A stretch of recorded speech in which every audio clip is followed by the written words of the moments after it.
మనం నమ్మిన వాళ్ళ దగ్గర చెప్పిన చిన్న మాట చివరకు మనకే ఎలా ఉచ్చు అవుతుందో చెప్పే గుణపాఠం ఇది. ఈ కథ వింటే మన జీవితంలో ఎవరిని నమ్మాలి, ఎవరితో మన రహస్యాలు పంచుకోవాలి అనే విషయంలో మీకు ఒక స్పష్టత వస్తుంది.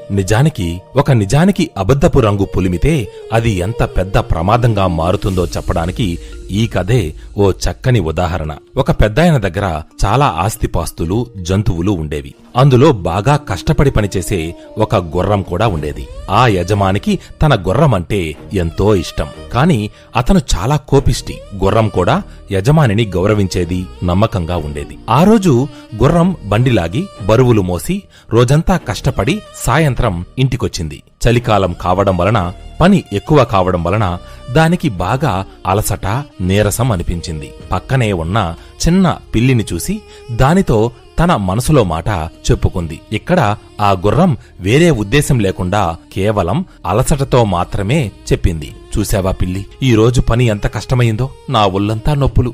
రేపు ఒక్కరోజు కాస్త విశ్రాంతి తీసుకుంటే బాగుండు. దేవుడా, ఆ అవకాశం దొరకాలి అని నిట్టూర్చింది. ఇక్కడి వరకు అంతా బాగానే ఉంది. కాని ఆ పిల్లి గుర్రపు మాటను ఇంకో రకంగా వాడుకుంది. పిల్లికి మాటలు మార్చి చెప్పడంలో, అల్లరి చేయడంలో ఆనందం ఎక్కువ. అది వెంటనే వెళ్లి ఆ యజమాని పెంచుకుంటున్న ఆవు దగ్గర కొంత అతిశయోక్తి జోడించి చెప్పింది. గుర్రానికి యజమాని అంటే ఏమాత్రం గౌరవం లేదట, ఇక్కడ ఉండాలని లేదట, రోజంతా పని చేయిస్తున్నారని బాగా విసుగేసిందట, రేపు ఆ పని చెయ్యకుండా విశ్రాంతి తీసుకునేందుకు ఏదో పెద్ద ప్లాన్ వేస్తుందట అని పిల్లి చెప్పింది. ఆవుకు ఆ మాట వినగానే ఆశ్చర్యం వేసింది. అది కూడా మేత కోసం మేక దగ్గరకు వెళుతూ ఈ మాటను మరింత పెంచి తన క్రియేటివిటీని జోడించి చెప్పింది. గుర్రాన్ని యజమాని చాలా హింసిస్తున్నాడట, దానికి సమయానికి ఆహారము, నీళ్లు కూడా ఇవ్వడం లేదట, అందుకే అది అలసిపోయి యజమానిపై తిరుగుబాటు చేయాలని చూస్తోందట, అందుకే పని చెయ్యడానికి నిరాకరిస్తుందట అని. ఈ మాట మేక ద్వారా కుందేలుకు చేరేసరికి అది ఇంకా పెద్దదైపోయింది. ఎందుకంటే భయం ఎక్కువైనప్పుడు మాటలు కూడా పెద్దగా మారిపోతాయి కదా. ఇక కుందేలు మాట ఎలా ఉందంటే, గుర్రం ఇక్కడి నుంచి పారిపోవడానికి సిద్ధమైందట, దానికి తోడు మిగతా జంతువులందరినీ కూడా తన వెంట తీసుకుపోవడానికి ప్రయత్నిస్తోందట.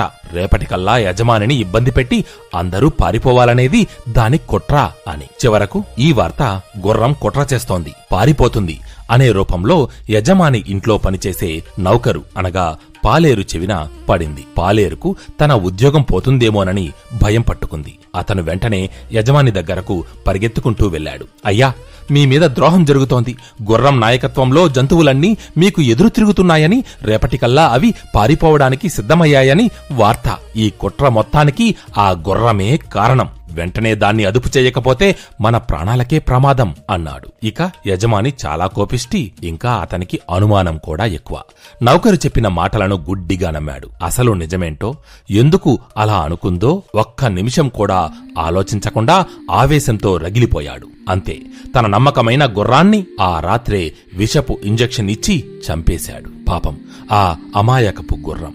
దానికి యజమానిపై కోపంగాని, పారిపోవాలన్న ఆలోచనగానీ లేదు. కేవలం నేను అలసిపోయాను, విశ్రాంతి తీసుకోవాలి అన్న ఒక్క మాట తప్పుడు వ్యక్తుల చెవిన పడింది.